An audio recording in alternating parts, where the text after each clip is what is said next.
Iya, ibu saya. Buka dong. Buka dong.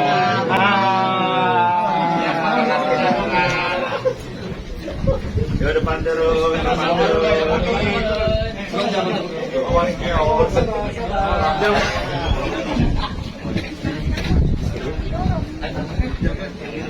Yang dari sini aja nggak apa-apa. Yuk mundur. Yo mundur, depan terus. Bismillahirrahmanirrahim. Assalamualaikum warahmatullahi wabarakatuh. Rekan-rekan media yang saya cintai dan saya banggakan.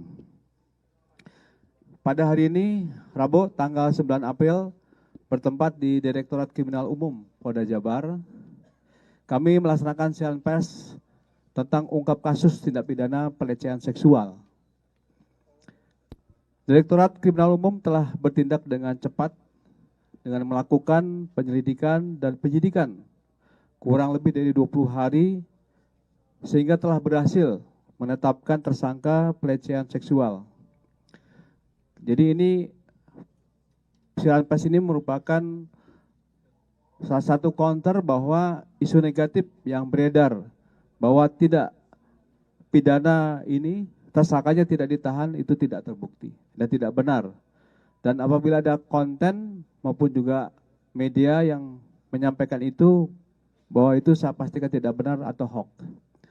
Demikian juga adanya isu bahwa kasus ini tidak diproses hukum, itu juga tidak benar.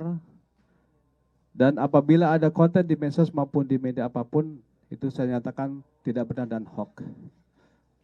Kami sampaikan bahwa perjalanan dari pengungkapan kasus ini adalah dasarnya dari laporan polisi nomor LPB 124 3 Romawi 2025 SPKT Polda Jabar pada tanggal 18 Maret 2025. Ya. Kemudian untuk TKP ini gedung MCHC lantai 7 Rumah Sakit Hasan Sadikin.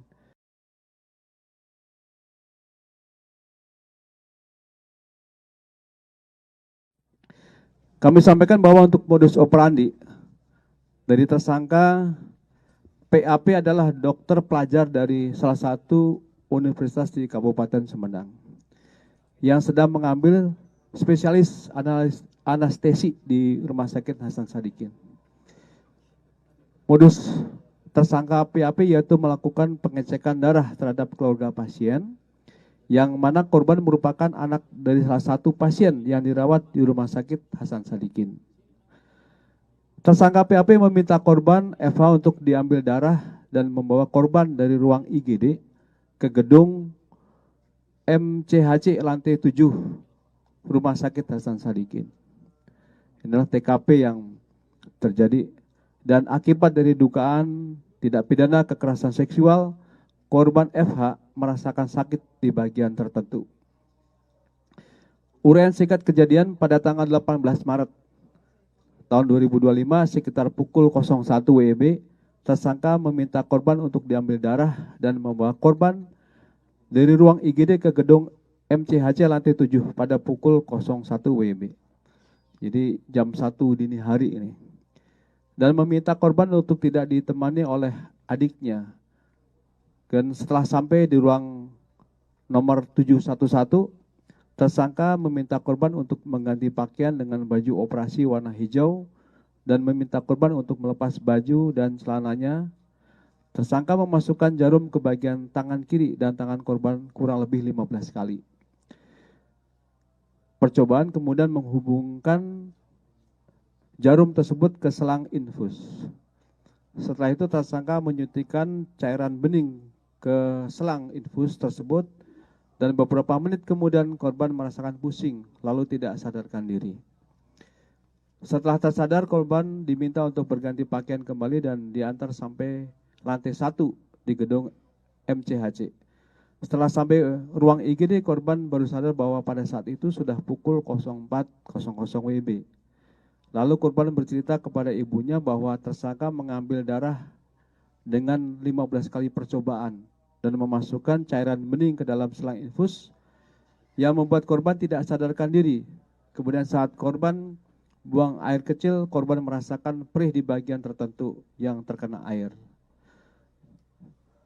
Kemudian kita tetapkan tersangka saudara PAP atau Priguna Anugrah Pratama. Pekerjaan dokter pelajar yang sedang mengambil spesialis anestesis di Rumah Sakit Hasan Sadikin. Alamatnya Kota Pontianak, ini sesuai dengan KTP, dan Kota Bandung tempat tinggal saatnya ini. Kemudian korban atas nama inisial saudari FH, pekerjaan karyawan swasta. Alamat Kota Bandung. Saksi-saksi, telah dilakukan beberapa acara pemeriksaan terhadap 11 orang saksi, terdiri dari, ini ada Eva sendiri sebagai korban, ada ibunya, kemudian ada beberapa perawat, ada kurang lebih 3 perawat, dan adik korban, kemudian dari farmasi, dokter, dan pegawai Rumah Sakit Hasan Sadikin, dan juga apoteker. Dan Ditkrimsus juga akan meminta keterangan ahli untuk mendukung proses penyidikan ini. Kemudian dari hasil penyelidikan dan penyidikan ini, kita telah mengamankan barang bukti yang sudah tergelar di depan kami ini. Ya. Ini terdiri dari 2 buah infus full set, kemudian 2 buah sarung tangan, 7 buah suntikan, ya. Ini ada lengkap semua di sini. Kemudian 12 buah jarum suntik, 1 buah kondom, 2 buah obat merek Propofol, ya. 2 buah obat merek Mitadif, Midazolam HCI, kemudian 2 buah obat merek Fentanyl Citracid, kemudian 1 buah obat merek Rocuronium Bromide, ya, dan sebagainya, ya. Dan ini ada terakhir yang ada di data kami adalah 1 buah baju lengan panjang warna hitam dan 1 buah celana panjang warna putih dengan corak warna hitam. Kemudian untuk undang-undang dan pasal yang kita tetapkan, Direktur Umum Polda Jabar telah menetapkan untuk pasalnya adalah pasal 6C Undang-Undang Nomor 12 Tahun 2022, yaitu tentang tindak pidana kekerasan seksual. Adapun ancaman hukumannya dipidana dengan pidana penjara paling lama adalah 12 tahun. Ya. Demikian dari kami, Kapitumas Polda Jabar menyampaikan hasil daripada rangkaian keberhasilan dari Direktur Umum Polda Jabar telah mengungkapkan kasus ini, dan selanjutnya kami dari rekan-rekan media, apakah ada yang beberapa bisa ditanyakan kepada kami, nanti akan kami tampung, ya. Silakan, mungkin ada yang langsung, ya silakan.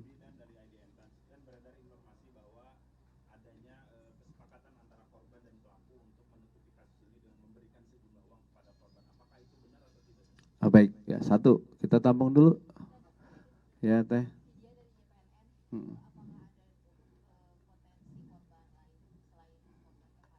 Oke, 2, ya 1 lagi.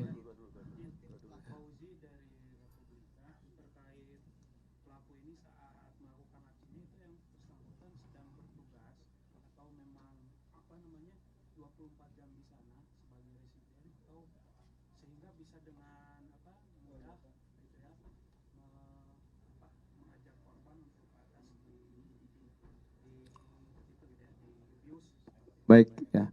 Baik, dari 3 pertanyaan ini kita jawab dulu ya beberapa. Yang pertama terkait dengan apakah ada potensi dari korban lainnya, ya. Kami telah membuka layanan untuk laporan yang lainnya. Mungkin kasusnya sama tapi waktunya berbeda, ya. Kami terbuka yang di beberapa media sosial yang menyampaikan secara terbuka di situ, ternyata mungkin ada sampaikan, tapi kami berikan kesempatan untuk melapor, ya, melaporkan diri kepada kami, ya. Mungkin karena malu atau mungkin karena sesuatu hal, kita tunggu. Jadi apa yang disampaikan oleh teman-teman media ini ada kemungkinan, ya, tetapi kami akan tetap menunggu dari korban yang berikutnya. Kemudian untuk yang terkait dengan kesepakatan tadi, sejauh ini kami telah bertindak dengan tegas dan cepat. Jadi tanggal 18 kita mendapatkan laporan polisi, tanggal 25 kita sudah tetapkan sebagai tersangka dia. Jadi sebelumnya sudah akan kita lakukan penangkapan juga. Jadi kemungkinan apa yang disampaikan di luar kami tidak mengetahui. Ya. Selanjutnya untuk terkait dengan SOP ya atau keberadaan yang bersangkutan, ini dari Hasan Sadikin ya akan memberikan informasi kepada rekan-rekan. Silakan. Terima kasih. Jadi yang bersangkutan saat itu memang sedang jaga malam. Jaga malam ini memang sudah ada jadwalnya dan yang bisa memasuki ruang IGD dan bertugas ini memang sesuai dengan jadwal peserta didik. Jadi kami ini merupakan rumah sakit pendidikan dari Unpad dan kebetulan yang bersangkutan merupakan residen anestesi yang sedang bersekolah dititipkan di RSUP Hasan Sadikin. Jadi kebetulan yang bersangkutan sedang bertugas. Baik, saya kira dari 3 pertanyaan ini sudah terjawab. Selanjutnya 2 kesempatan lagi kepada rekan-rekan foto. Ya, silakan. Baik, 1, kemudian dari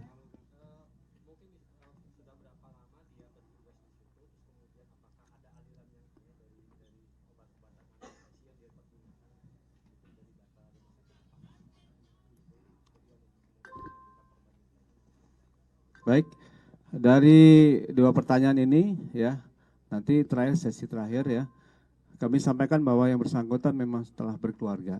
Ya, informasi yang kami dapatkan dan beliau berasal dari kota di luar dari Jawa ini, ya, sesuai dengan KTP tadi, ya.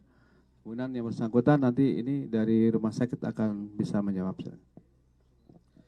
Yang dilaksanakan di rumah sakit sudah sesuai dengan SOP dan juga saat itu yang bersangkutan memang sedang bertugas dan memang seluruh yang dilaksanakan di RSUP Hasan Sadikin sudah sesuai dengan standar operasional. Terima kasih. Pengambilan darah itu atas permintaan dari dokter yang utama atau memang inisiatif sendiri gitu? Baik, nanti akan dijawab lebih lanjut. Kami berikan kesempatan kepada Direktorat Umum ya, Polda Jabar untuk menyampaikan tambahan daripada rilis ini. Waktu dan tempat kami persilakan. Baik, dari pertanyaan saja. Tadi sudah, mungkin dari yang lainnya? Ya. Ya.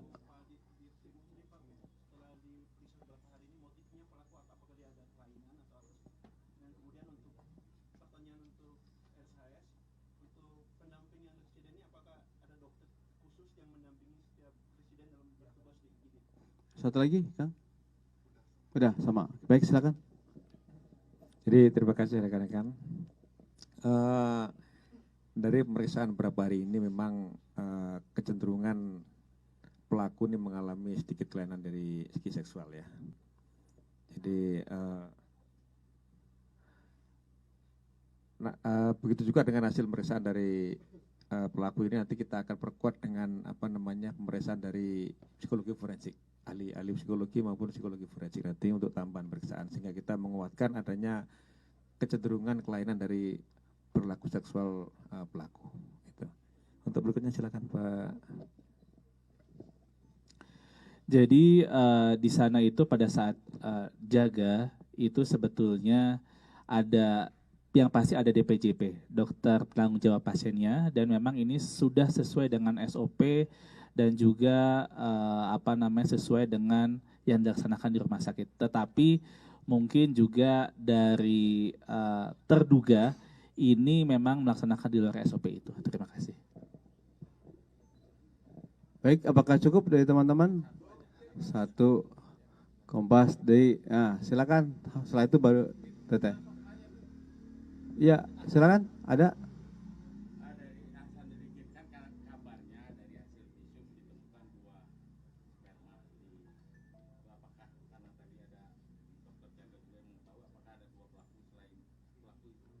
Baik, 1 ya. Silakan.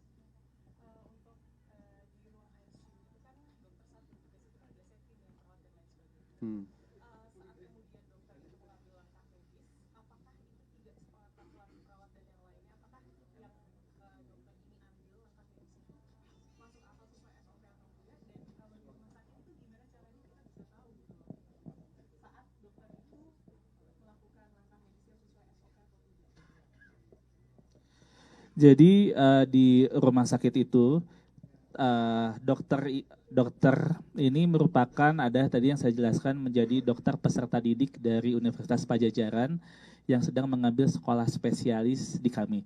Jadi yang bersangkutan bukan merupakan karyawan dari Rumah Sakit Hasan Sadikin, jadi mahasiswa yang dititipkan di kami dan itu memang pasti sesuai dengan SOP dan juga sesuai dengan arahan dari DPJP-nya. Begitu. Nah, ini memang terduga melaksanakan di luar dari SOP tersebut. Berarti pengambilan darah dengan cara dibius itu Beda. Pengambilan darah dengan dibius itu beda. Itu ruangan khusus atau ruangan perawat? Nanti mungkin kita akan